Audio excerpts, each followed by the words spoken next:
Hello everyone, welcome to Sumaga English Academy YouTube channel.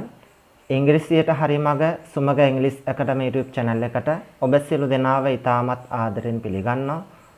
අද මේ video එකෙන් ඔයාලට කියලා දෙන්න යන්නේ ඉංග්‍රීසි භාෂාවේ තියෙන ඉතා වැදගත්ම පාඩමක් වන ඉංග්‍රීසි භාෂාව පිළිබඳ ඉගෙන ගන්න කෙනෙකුට අනිවාර්යෙන්ම දැනගන්න ඕනේ පාඩමක් වන forms of verbs. ඒ කියන්නේ ඉංග්‍රීසි භාෂාවේ ක්‍රියාපදවල ස්වරූපයන් පිළිබඳ තමයි අද මේ වීඩියෝ එකෙන් ඔයාලට පැහැදිලි කරලා දෙන්න බලාපොරොත්තු වෙන්නේ.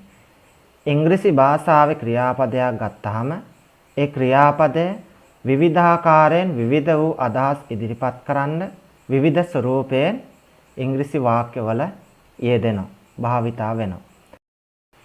අන්න ඒ විදිහට ක්‍රියාපදයක් වාක්‍යවල යෙදෙන ස්වරූපයන් පිළිබඳ තමයි අද මේ වීඩියෝ එකෙන් ඔයාලට පැහැදිලි කරලා දෙන්න, අවබෝධ කරලා දෙන්න බලාපොරොත්තු වෙන්නේ. ඉතින් ඒක නිසා මුලින් ඉඳන් අවසන් වෙනකම් මේ වීඩියෝ එක හරියට බලන්න. එතකොට ඔයාලට තේරුම් ගන්න පුළුවන් වේවි ඉංග්‍රීසි භාෂාවේ තියෙන ක්‍රියාපදයක ස්වරූපයන් මොනවාද කියන එක. හරි, එහෙනම් අපි වැඩි කතාවක් කියන්නේ නැතුව අපේ පාඩමට යමු.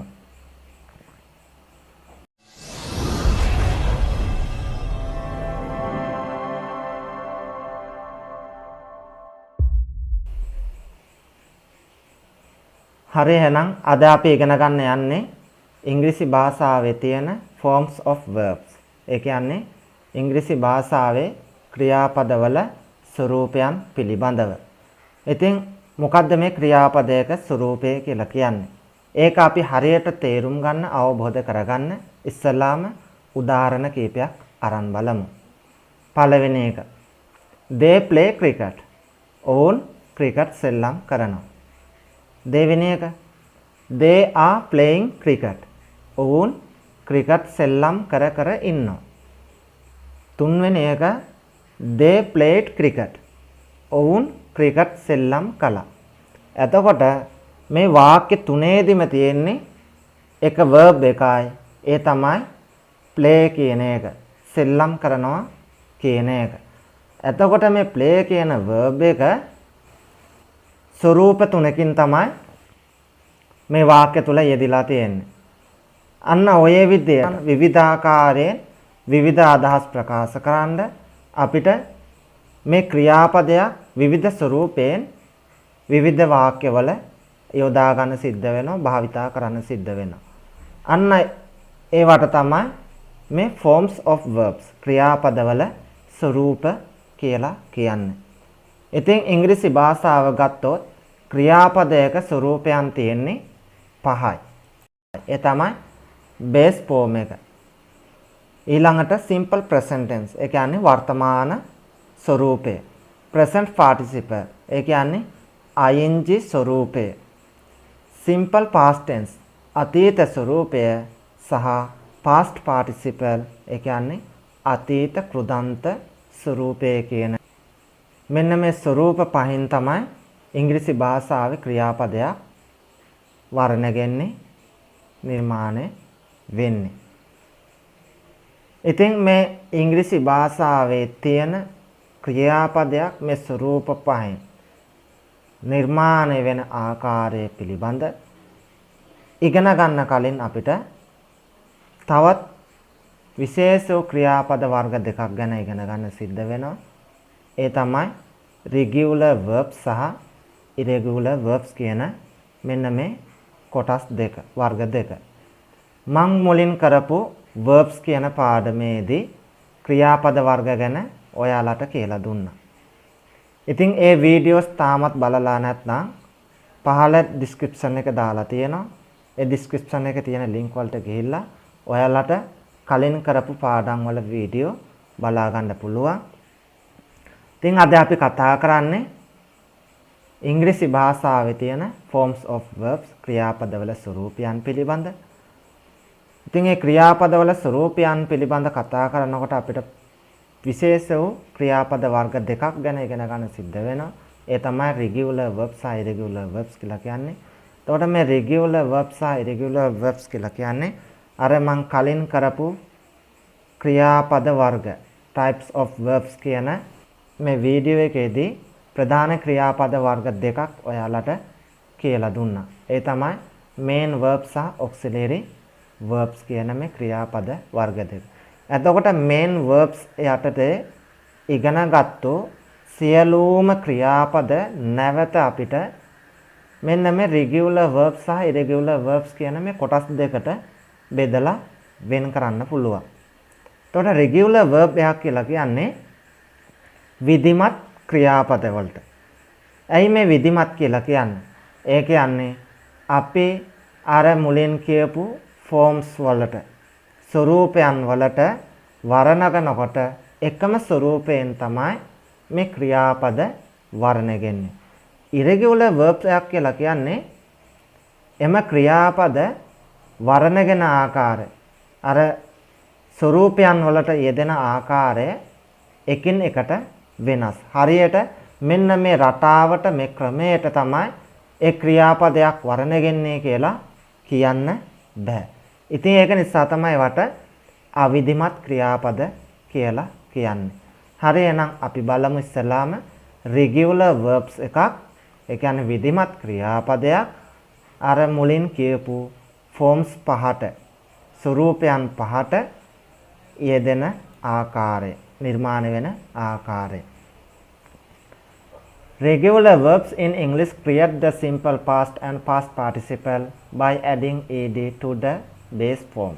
ඒ කියන්නේ ඉංග්‍රීසි භාෂාවේ විධිමත් ක්‍රියාපද වර්ණගෙනකොට නිර්මාණය වෙනකොට simple past tense ඒ කියන්නේ සරල අතීත කාලයේ සහ past participle අතීත කෘදාන්ත ස්වරූපය කියන මේ ස්වරූපයන් දෙක නිර්මාණය වෙන්නේ ක්‍රියාපදයේ මූලික ස්වරූපයට ed එකතු වෙලා. උදාහරණ කීපයක් බැලුවොත් play කියන එක සෙල්ලම් කරනවා කියන මේ ක්‍රියාපදය base form එක තමයි play කියලා කියන්නේ. simple present tense වර්තමාන ස්වරූපේ තමයි play කියන එකයි plays කියන එකයි. මේ විදියට දෙකක් දාලා තියෙන්නේ ඒක වචන සහ බහුවචන ස්වරූපයෙන් මේ simple present tense එකේ යෙදෙන නිසා. එතකොට play කියලා කියන්නේ ඉංග්‍රීසි භාෂාවේ ක්‍රියාපදයක බහුවචන ස්වරූපය. plays කියලා කියන්නේ ඉංග්‍රීසි භාෂාවේ ක්‍රියාපදයක තියෙන ඒක වචන ස්වරූපය. එතකොට මේකෙදි ඉංග්‍රීසි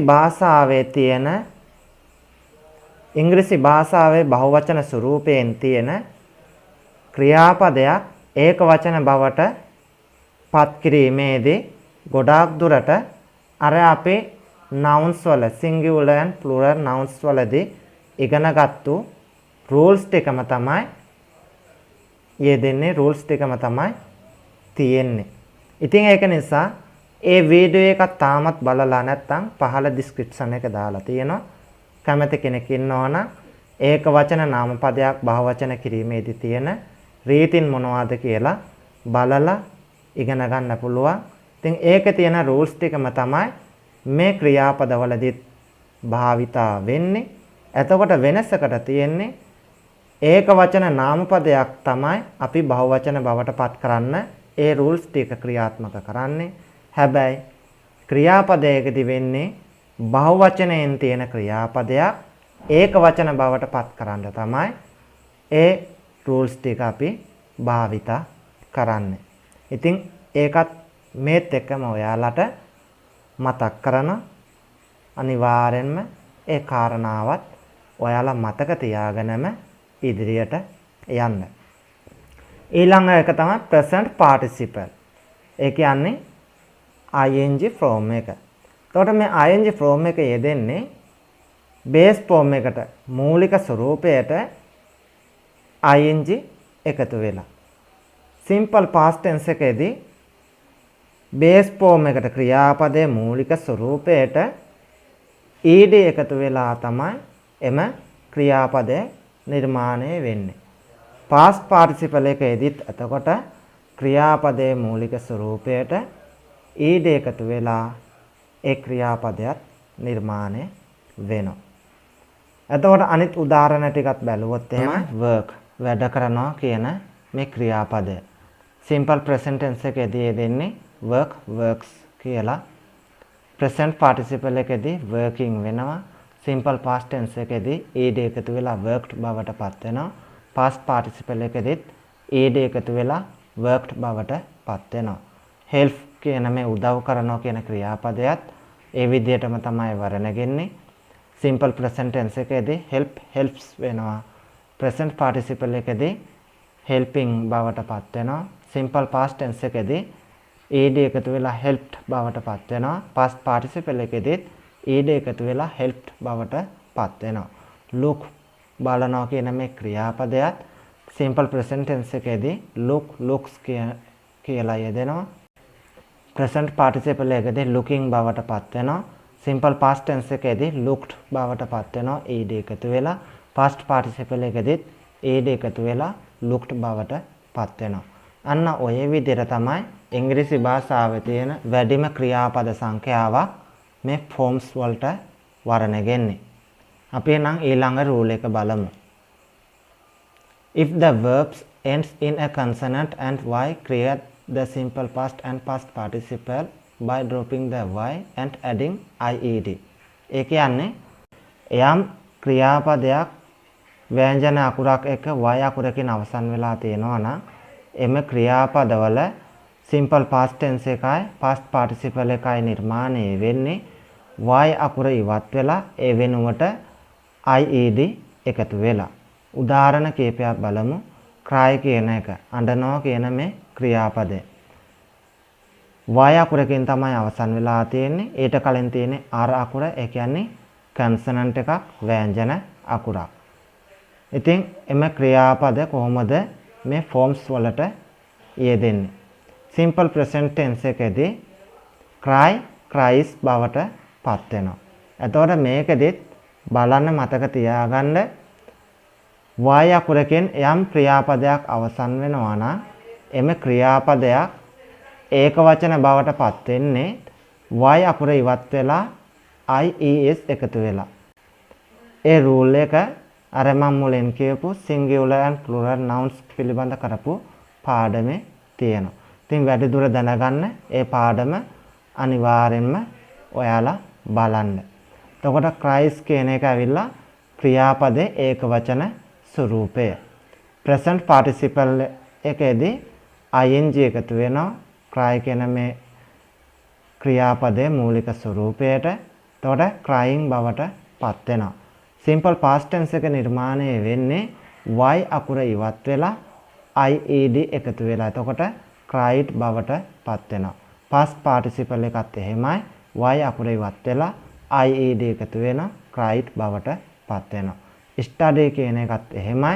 එතකොට simple present tense එකේදී study studies බවට පත් වෙනවා. present participle එකේදී studying බවට පත් වෙනවා. simple past tense එකේදී y අකුර ඉවත් වෙලා ied එකතු වෙනවා. එතකොට studied බවට පත් වෙනවා. past participle එකේදීත් y අකුර ඉවත් වෙලා ied එකතු වෙනවා. එතකොට studied බවට පත් වෙනවා. carry කියන ක්‍රියාපදයක් නිර්මාණය වෙන්නේ simple present tense එකේදී carry carries බවට පත් වෙනවා.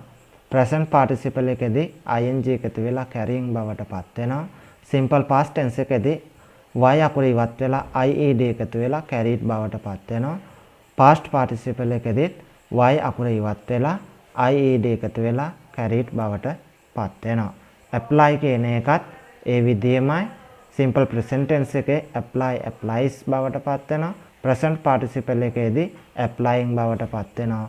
simple past tense එකේදී y අකුර ඉවත් වෙලා ied එකතු වෙනවා applied බවට පත් වෙනවා.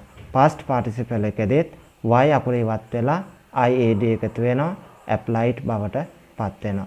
අන්න ඔය විදිහට තමයි මේ ක්‍රියාපදවල ඒ simple past tense එකයි past participle ස්වරූපය නිර්මාණය වෙන්නේ. හරි, එහෙනම් අපි ඊළඟ rule එකට යමු. if a verb ends in e we simply add d. ඒ කියන්නේ යම් ක්‍රියාපදයක් ඒ අකුරෙන් අවසන් වෙනවා නම් අපිට එම ක්‍රියාපද simple past tense සහ past participle forms වලට හරවනකොට නිකම් d අකුරක් විතරයි එකතු කරන්න තියෙන්නේ. මොකද e අකුර එම verb එක ක්‍රියාපදයේ තුල තියෙන නිසා. උදාහරණ කීපයක් බැලුවොත් එහෙම like කැමැති වෙනවා. e අකුරෙන් තමයි අවසන් වෙලා තියෙන්නේ. එතකොට ඒක simple present tense එකේදී like likes බවට පත් වෙනවා. present participle එකේදී e අකුර ඉවත් වෙලා ing එකතු වෙනවා. එතකොට ඒකත් මේකදී මතක තියාගන්න. e අකුරේ කියන යම් ක්‍රියාපදයක් තියෙනවා නම් එම ක්‍රියාපද ing form එකට එනකොට present participle form එකට එනකොට e අකුර ඉවත් වෙලා තමයි ing එකතු වෙන්නේ කියන එක. එතකොට මේ like කියන එක present participle එකේ දෙන්නේ liking කියලා e අකුර ඉවත් වෙලා. එතකොට simple past tense එකේදී නිකන් d අකුර විතරක් එකතු වෙනවා liked බවට පත් වෙනවා. past participle එකේදීත් d අකුර විතරක් එකතු වෙලා liked බවට පත් වෙනවා. celebrate සමරනවා කියන මේ ක්‍රියාපදයක් එහෙමයි. celebrate celebrates කියලා simple present tense එකේදී යෙදෙනවා. present participle එකේදී e අකුර ඉවත් වෙලා ing යෙදෙනවා. එතකොට celebrating බවට පත් වෙනවා. simple past tense එකේදී d අකුර විතරක් එකතු වෙලා celebrated බවට පත් වෙනවා. past participle එකේදී d අකුර විතරක් එකතු වෙලා celebrated බවට පත් වෙනවා. invite කියන එකත් එහෙමයි. simple present tense එකේදී invite invites කියලා යෙදෙනවා. present participle එකේදී e අකුර ඉවත් වෙලා ing එකතු වෙනවා. එතකොට inviting බවට පත් වෙනවා. simple past tense එකේදී d විතරක් එකතු වෙලා invited බවට පත් වෙනවා. past participle එකේදී d විතරක් එකතු වෙලා invited බවට පත් වෙනවා. අන්න ඔය විදිහට තමයි යම් ක්‍රියාපදයක් e අකුරකින් අවසන් වෙනවා නම් එම ක්‍රියාපද වල simple past tense සහ past participle ස්වරූපයේ යෙදෙන්නේ d අකුර විතරක් එකතු වෙලා. ඉතින් ওই ටික තමයි regular verbs. විධිමත් ක්‍රියාපද මේ forms වලට වර්ණගෙන ආකාරය පිළිබඳ අපිට ඉගෙන ගන්න තියෙනවා. අපි එහෙනම් ඊළඟට බලමු irregular verbs. එහෙම නැත්නම් අවිධිමත් ක්‍රියාපදයක් මේ forms වලට අදාළව වර්ණගෙන්නේ කොහොමද කියන එක. Irregular verbs. There are a lot of irregular verbs in English. We can divide them into 4 groups. ඒ කියන්නේ irregular verb එකක් කියලා කියන්නේ අවිධිමත් ක්‍රියාපදයක් කියලා කිව්වනේ. එතකොට ඉංග්‍රීසි භාෂාවේ මේ විදිහේ අවිධිමත් ක්‍රියාපද රාශියක් තියෙනවා. ඉතින් ඒ සියලුම ක්‍රියාපද අපිට කොටස් 4කට බෙදලා වෙන් කරන්න පුළුවන්. ඒවා forms වලට වර්ණගෙන ආකාරය පිළිබඳව. ඒ පළවෙනි කොටස තමයි verbs which have the same base form, simple past and past participle. ඒ කියන්නේ සමහර ක්‍රියාපද තියෙනවා base form එකයි simple past tense එකයි. කියන්නේ අතීත ස්වරූපය සහ past participle කියන මේ අතීත කෘදාන්ත ස්වරූපය කියන මේ ස්වරූපයන් තුනේම එකම ආකාරයෙන් එකම ස්වරූපයෙන් යෙදෙන ක්‍රියාපද. ඒ වගේම තමයි දෙවෙනි එක verbs which have the same simple past and past participle. සමහර ක්‍රියාපද තියෙනවා simple past tense එක සහ past participle කියන මේ ස්වරූපයන් දෙකේදීම එකම ආකාරයෙන් යෙදෙන ක්‍රියාපද. තුන්වෙනි එක තමයි verbs which have the same base form and past participle. ඒ කියන්නේ සමහර ක්‍රියාපද තියෙනවා base form එක ක්‍රියාපදයේ මූලික ස්වරූපයේ ආකාරයෙන්ම තමයි past participle එක අතීත කෘදාන්ත ස්වරූපයේ යෙදෙන්නේ. ඒ වගේම හතරවෙනි එක තමයි verbs which have a different base form, simple past and past participle. ඒ කියන්නේ සමහර ක්‍රියාපද තියෙනවා base form එක. ඒ කියන්නේ මූලික ස්වරූපයට වඩා simple past tense එකත් simple past tense එකට වඩා past participle එකත් කියන මේ ස්වරූපයන් වලදී එකින් එකට සම්පූර්ණයෙන්ම වෙනස් වන ක්‍රියාපද. අපි එහෙනම් බලමු එකිනෙකට අරගෙන මේ groups වලට අදාළව ක්‍රියාපද මොනවද කියන එක. පළවෙනි එක verbs which have the same base form simple past and past participle. ඒ කියන්නේ ක්‍රියාපදයේ මූලික ස්වරූපයේ විදියටම simple past tense එකයි past participle එකයි යෙදෙන ක්‍රියාපද. උදාහරණ cut කියන කපනවා කියන මේ ක්‍රියාපදය. simple present tense එකදී cut cuts වෙනවා. present participle එකේ ing from එකදී ing එකතු වෙනවා cutting බවට පත් වෙනවා. simple past tense එකදී cut කියලාම තමයි යෙදෙන්නේ. past participle එකදීත් cut කියලාමයි යෙදෙන්නේ. read කියන එකත් එහෙමයි. simple present tense එකදී යෙදෙනවා read reads කියලා. present participle එකදී ing එකතු වෙලා reading බවට පත් වෙනවා. simple past tense එකදීත් අර ක්‍රියාපදයේ මූලික ස්වරූපයේ විදියටම තමයි යෙදෙන්නේ. හැබැයි උච්චාරණයේදී පොඩි වෙනසක් සිද්ධ වෙනවා. ක්‍රියාපදයේ මූලික ස්වරූපය තමයි read කියලා කියන්නේ. හැබැයි simple past tense එකදී ඒක කියවන්නේ read කියලා. past participle එකෙදිත් එහෙමයි read කියලා තමයි උච්චාරණය වෙන්නේ. එතකොට put කියන එකත් එහෙමයි. simple present tense එකදී put puts වෙනවා. present participle එකදී putting බවට පත් වෙනවා. simple past tense එකදී put කියලාම තමයි යෙදෙන්නේ. past participle එකදීත් put කියලාමයි යෙදෙන්නේ. heart රිදවනවා කියන මේ ක්‍රියාපදයට ඒ විදිහටම තමයි යෙදෙන්නේ. simple present tense එකදී heart hearts වෙනවා. present participle එකදී ing එකතු වෙලා hearting බවට පත් වෙනවා. simple past tense එකදී යෙදෙන්නේ heart කියලාමයි. past participle එකදී යෙදෙන්නේ heart කියලාමයි. අන්න ඔය විදිහට ක්‍රියාපදයේ මූලික ස්වරූපයේ විදිහටම simple past tense එකයි past participle එකයි යෙදෙන irregular verbs අවිධිමත් ක්‍රියාපදත් මේ ඉංග්‍රීසි භාෂාව තුළ තියෙනවා. ඊළඟ කොටස තමයි verbs which have the same simple past and past participle. ඒ කියන්නේ simple past tense එකයි past participle එකයි කියන මේ දෙකේදීම එකම ස්වරූපයෙන් යෙදෙන ක්‍රියාපද විශේෂයකුත් මේ ඉංග්‍රීසි භාෂාව තුළ තියෙනවා. උදාහරණ කීපයක් බැලුවොත් එහෙම teach උගන්වනවා. ඒ තමයි ක්‍රියාපදයේ මූලික ස්වරූපය. ඒක simple present tense එකේදී එනකොට teach teachers බවට පත් වෙනවා. එතකොට මේකෙදිත් ch වලින් තමයි අවසන් වෙලා තියෙන්නේ. ඉතින් ඒක නිසා තමයි es වෙන්නේ ඒ ක්‍රියාපදයේ ඒකවචන ස්වරූපේ එනකොට. ඉතින් ඒ රීතීන් පිළිබඳ හරියට දැනගන්න ඔයාලා singular and plural nouns කියන මේ පාඩම අනිවාර්යෙන්ම බලන්න. ඒකේ තියෙන rules ටිකම තමයි මේ ක්‍රියාපදයේදී භාවිතා වෙන්නේ යෙදෙන්නේ. එතකොට present participle එකේදී ing එකතු වෙනවා teaching බවට පත් වෙනවා. simple past tense එකේදී taught බවට පත් වෙනවා.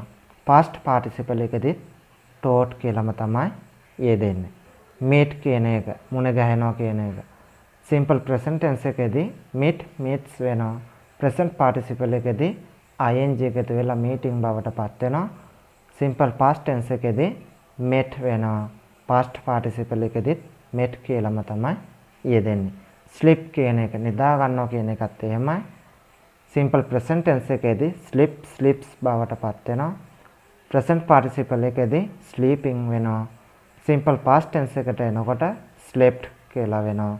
past participle එකේදී slept කියලාම තමයි යෙදෙන්නේ. tell කියන එකත් එහෙමයි. simple present tense එකේදී tell tells කියලා යෙදෙනවා. present participle එකේදී telling බවට පත් වෙනවා. simple past tense එකට එනකොට told බවට පත් වෙනවා. past participle එකේදීත් told කියලාම තමයි යෙදෙන්නේ. අන්න ඔය විදිහට simple past tense එකයි past participle එකයි කියන මේ ස්වරූප දෙකේදීම එකම ස්වරූපයෙන් යෙදෙන irregular verbs අවිධිමත් ක්‍රියාපදත් මේ ඉංග්‍රීසි භාෂාව තුළ තියෙනවා. ඊළඟ කොටස තමයි verbs which have the same base form and past participle. ඒ කියන්නේ සමහර ක්‍රියාපද තියෙනවා ක්‍රියාපදයේ මූලික ස්වරූපයේ විදිහටම තමයි past participle එකත් යෙදෙන්නේ. උදාහරණ බැලුවොත් එහෙම come කියන එක, එනවා කියන එක. simple present tense එකදී come comes වෙනවා. present participle එකදී ing from එකදී coming බවට පත් වෙනවා. simple past tense එකදී came කියලා යෙදෙනවා. past participle එකේදී ආපහු නැවත come කියලාම තමයි යෙදෙන්නේ. run කියන එකත් එහෙමයි. simple present tense එකේදී run runs වෙනවා. present participle එකේදී running බවට පත් වෙනවා. simple past tense එකේදී ran බවට පත් වෙනවා. past participle එකේදී run කියලාම තමයි යෙදෙන්නේ. become කියන එකත් එහෙමයි. simple present tense එකේදී becomes බවට පත් වෙනවා. present participle එකේදී ing එකතු වෙලා becoming බවට පත් වෙනවා. simple past tense එකේදී became බවට පත් වෙනවා. past participle එකේදී become බවට ආයෙත් නැවත පත් වෙනවා. අන්න ඔය විදිහට ක්‍රියාපදයේ මූලික ස්වරූපයයි past participle ස්වරූපය කියන මේ ස්වරූප දෙකේම එකම ස්වරූපයෙන් යෙදෙන අවිධිමත් ක්‍රියාපදත් මේ ඉංග්‍රීසි භාෂාව තුළ තියෙනවා. ඊළඟ කොටස තමයි verbs which have a different base form simple past and past participle. ඒ කියන්නේ මූලික ස්වරූපයට වඩා simple past tense එකත් ඒ simple past tense එකට වඩා past participle එකත් කියන මේ ස්වරූපයන් වලදී එකින් එකට සම්පූර්ණයෙන්ම වෙනස් වෙන ක්‍රියාපදත් මේ ඉංග්‍රීසි භාෂාව තුළ තියෙනවා. උදාහරණ කීපයක් බැලුවොත් එහෙම speak කතා කරනවා කියන එක. simple present tense එකේදී speak speaks බවට පත් වෙනවා. present participle එකේදී ing එකතු වෙලා speaking බවට පත් වෙනවා. simple past tense එකට එනකොට spoke බවට පත් වෙනවා. past participle එකේදී දෙන්නේ spoken කියලා. write කියන එකත් එහෙමයි. simple present tense එකේදී writes කියලා යෙදෙනවා. present participle එකේ ing form එකේදී writing වෙනවා. simple past tense එකේදී wrote වෙනවා. past participle එකේදී ඉන්නේ written කියලා. go කියන එකත් එහෙමයි. simple present tense එකේදී goes කියලා යෙදෙනවා. present participle එකේදී ing එකතු වෙලා going බවට පත් වෙනවා. simple past tense එකේදී went කියලා යෙදෙන්නේ. past participle එකේදී gone බවට පත් වෙනවා. give කියන එකත් එහෙමයි. simple present tense එකේදී gives කියලා යෙදෙනවා. present participle එකේදී ing එකතු වෙලා giving බවට පත් වෙනවා. simple past tense එකේදී යෙදෙන්නේ gave කියලා. past participle එකේදී යෙදෙන්නේ given කියලා. අන්න ඔය විදියට ක්‍රියාපදයේ මූලික ස්වරූපයට වඩා වෙනස් ආකාරයෙන් simple past tense එකත් ඊටත් වෙනස් ආකාරයෙන් past participle එකත් යෙදෙන irregular verbs අවිධිමත් ක්‍රියාපද මේ ඉංග්‍රීසි භාෂාව තුළ තියෙනවා. එතකොට මතක තියාගන්න ඕනේ කාරණාව තමයි regular verb එකක් වුණත් irregular verb එකක් වුණත් මොන verb එකක් වුණත් මේ simple present tense ස්වරූපයේ සහ past participle ing form එකේ මේ ස්වරූපයන් දෙකේදීම යෙදෙන්නේ එකම ස්වරූපයෙන් ඒවා කිසිම වෙනසක් සිද්ධ වෙන්නේ නැහැ. එතකොට simple past tense එකයි past participle එකයි තමයි වෙනස් වෙන්නේ. අන්න ඒ වෙනස් වීමේ ස්වරූපයේ අනුව තමයි මේ ක්‍රියාපදයක් regular verb එකක්ද විධිමත් ක්‍රියාපදයක්ද අවිධිමත් ක්‍රියාපදයක්ද කියන එක තීරණය වෙන්නේ. එතකොට යම් ක්‍රියාපදයක් simple past tense එකේදී සහ past participle එකේදී කියන මේ ස්වරූපයන් දෙකේදීම ක්‍රියාපදයේ මූලික ස්වරූපයට ed එකතු වෙලා නිර්මාණය වෙනවා නම් එම ක්‍රියාපද regular verbs විධිමත් ක්‍රියාපද හැටියට එහෙම simple past tense එකේදී සහ past participle එකේදී කියන මේ ස්වරූපයන් දෙකේදී ed එකතු වෙන්නේ නැතුව විවිධ වූ වෙනස් ක්‍රමයන්ගෙන් එම ස්වරූපයන් නිර්මාණය වෙන හැදෙන ක්‍රියාපද irregular verbs අවිධිමත් ක්‍රියාපද හැටියට අපිට හඳුනා ගන්න පුළුවන්. ඉතින් එහෙනම් අද වීඩියෝ එකෙන් අපිට ඉගෙන ගන්න තියෙන්නේ ඔච්චරයි. ඉතින් මම හිතනවා මේ වීඩියෝ එක බලපු ඔයාලට මේ වීඩියෝ එක තුලින් ඉංග්‍රීසි භාෂාව තුල තියෙන ක්‍රියාපදයේ ස්වරූපයන් පිළිබඳවත් regular verbs සහ irregular verbs පිළිබඳවත් හොඳ අවබෝධයක් ලැබෙන්න ඇති කියලා. ඉතින් ඔයාලට මේ වීඩියෝ එක ප්‍රයෝජනයක් වුණා නම් like කරන්න, comment කරන්න, ඒ වගේම මොන හරි අදහසක් තියෙනවා නම් ඒ බවත් සඳහන් කරන්න. මාත් එක්ක මේ විදියට මුලින් ඉඳන් ඉංග්‍රීසි ඉගෙන ගන්න මාගේ මේ YouTube channel එකත් subscribe කරලා තියාගන්න කියලා ඉල්ලීමක් කරනවා. එහෙනම් සියලු දෙනාට තෙරුවන් සරණයි.